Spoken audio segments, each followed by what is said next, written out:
بسم اللہ الرحمن الرحیم۔ السلام علیکم ورحمۃ اللہ وبرکاتہ۔ 100 اونٹوں کی قربانی۔ زمزم کی کھدائی کے وقت عبدالمطلب نے ایک منت مانی تھی کہ جب وہ کنواں کھود دیں گے تو وہ اپنے ایک بیٹے کو اللہ کی راہ میں قربان کریں گے، لیکن وہ اس منت کو بھول چکے تھے۔ پھر عبدالمطلب کو یہ حکم اس وقت دیا گیا جب وہ اپنی منت بھول چکے تھے۔ پہلے خواب میں ان سے کہا گیا منت پوری کرو۔ انہوں نے ایک مینڈا ذبح کر کے غریبوں کو کھلا دیا۔ پھر خواب آیا اس سے بڑی پیش کرو۔ اس مرتبہ انہوں نے ایک بیل ذبح کر دیا۔ خواب میں پھر یہی کہا گیا اس سے بھی بڑی پیش کرو۔ اب انہوں نے اونٹ ذبح کیا۔ پھر خواب آیا اس سے بھی بڑی چیز پیش کرو۔ انہوں نے پوچھا اس سے بڑی چیز کیا ہے؟ تب کہا گیا اپنے بیٹوں میں سے کسی کو ذبح کرو جیسا کہ تم نے منت مانی تھی۔ اب انہیں اپنی منت یاد آ گئی۔ اپنے بیٹوں کو جمع کیا، ان سے منت کا ذکر کیا۔ سب کے سر جھک گئے، کون خود کو ذبح کرواتا؟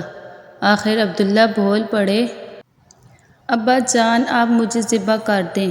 یہ سب سے چھوٹے تھے، سب سے خوبصورت تھے، سب سے زیادہ محبت بھی عبدالمطلب کو انہی سے تھی، لہٰذا انہوں نے قرعہ اندازی کرنے کا ارادہ کیا۔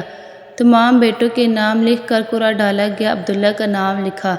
اب انہوں نے چھری لی، عبداللہ کو بازو سے پکڑا اور انہیں ذبح کرنے کے لیے نیچے لٹا دیا۔ جو ہی باپ نے بیٹے کو لٹایا، ابا سے ضبط نہ ہو سکا، فوراً آگے بڑھے اور بھائی کو کھینچ لیا۔ اس وقت یہ خود بھی چھوٹے سے تھے۔ ادھر باپ نے عبداللہ کو کھینچا۔ اس کھینچا تانی میں عبداللہ کے چہرے پر خراشیں بھی آئیں۔ ان خراشوں کے نشانات مرتے دم تک باقی رہے۔ اسی دوران بنو مخزوم کے لوگ آ گئے۔ انہوں نے کہا آپ اس طرح بیٹے کو ذبح نہ کریں، اس کی ماں کی زندگی خراب ہو جائے گی۔ اپنے رب کو راضی کرنے کے لیے بیٹے کا فدیہ دے دیں۔ اب سوال یہ تھا کہ فدیہ کیا دیا جائے؟ اس کی ترکیب یہ بتائی گئی کہ کاغذ پر 10 اونٹوں کے نام لکھے جائیں، دوسرے پر عبداللہ کا نام لکھا جائے۔ اگر 10 اونٹ والی پرچی نکلے تو 10 اونٹ قربان کر دیے جائیں، اگر عبداللہ والی پرچی نکلے تو 10 اونٹوں کا اضافہ کر دیا جائے۔ پھر 20 اونٹ والی پرچی اور عبداللہ والی پرچی ڈالی جائے۔ اب اگر 20 اونٹ والی پرچی نکلے تو 20 اونٹ قربان کر دیے جائیں، ورنہ 10 اونٹ اور بڑھا دیے جائیں۔ اس طرح 10-10 کر کے اونٹ بڑھاتے جائیں۔ عبدالمطلب نے ایسا ہی کیا۔ 10-10 اونٹ بڑھاتے چلے گئے۔ ہر بار عبداللہ کا نام نکلتا چلا گیا، یہاں تک اونٹوں کی تعداد 100 تک پہنچ گئی۔ تب کہیں جا کر اونٹوں والی پرچی نکلی۔ اس طرح ان کی جان کے بدلے 100 اونٹ قربان کیے گئے۔ عبدالمطلب کو اب پورا اطمینان ہو گیا کہ اللہ تعالیٰ نے عبداللہ کے بدلے 100 اونٹوں کی قربانی منظور کر لی ہے۔ انہوں نے کعبے کے پاس 100 اونٹ قربان کیے اور کسی کو کھانے سے نہ روکا۔ سب انسانوں، جانوروں اور پرندوں نے ان کو کھایا۔ امام ظہری کہتے ہیں کہ عبدالمطلب پہلے آدمی ہیں جنہوں نے آدمی کی جان کی قیمت 100 اونٹ دینے کا طریقہ شروع کیا۔ اس سے پہلے 10 اونٹ دیے جاتے تھے۔ اس کے بعد یہ طریقہ سارے عرب میں جاری ہو گیا۔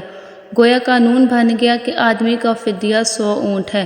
نبی کریم صلی اللہ علیہ وسلم کے سامنے جب یہ ذکر آیا تو آپ نے اس فدیہ کی تصدیق فرمائی، یعنی فرمایا کہ یہ درست ہے، اور اسی بنیاد پر نبی کریم صلی اللہ علیہ وسلم فرماتے ہیں میں 2 ذبیحوں یعنی حضرت اسماعیل علیہ السلام اور حضرت عبداللہ کی اولاد ہوں۔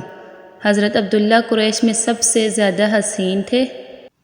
ان کا چہرہ روشن ستارہ کی مانند تھا۔ قریش کی بہت سی لڑکیاں ان سے شادی کرنا چاہتی تھیں، مگر حضرت عبداللہ کی حضرت آمنہ سے شادی ہوئی۔ حضرت آمنہ وہب بن عبد المناف بن زہرہ کی بیٹی تھی۔ شادی کے وقت حضرت عبداللہ کی عمر 18 سال تھی۔ حضرت عبداللہ کے چہرے میں جو نور چمکتا تھا، شادی کے بعد وہ حضرت آمنہ کے چہرے میں آ گیا تھا۔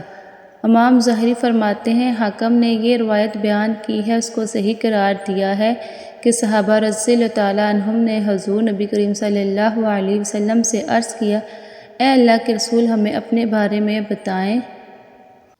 آپ صلی اللہ علیہ وسلم نے ارشاد فرمایا میں اپنے باپ ابراہیم کی دعا ہوں، اپنے بھائی عیسیٰ کی بشارت ہوں اور خوشخبری ہوں۔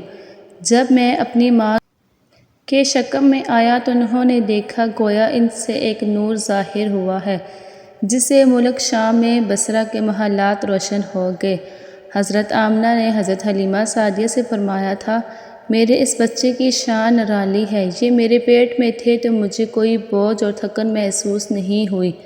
حضرت عیسیٰ علیہ السلام وہ آخری پیغمبر ہیں جنہوں نے آپ صلی اللہ علیہ وسلم کی آمد کی خوشخبری سنائی ہے۔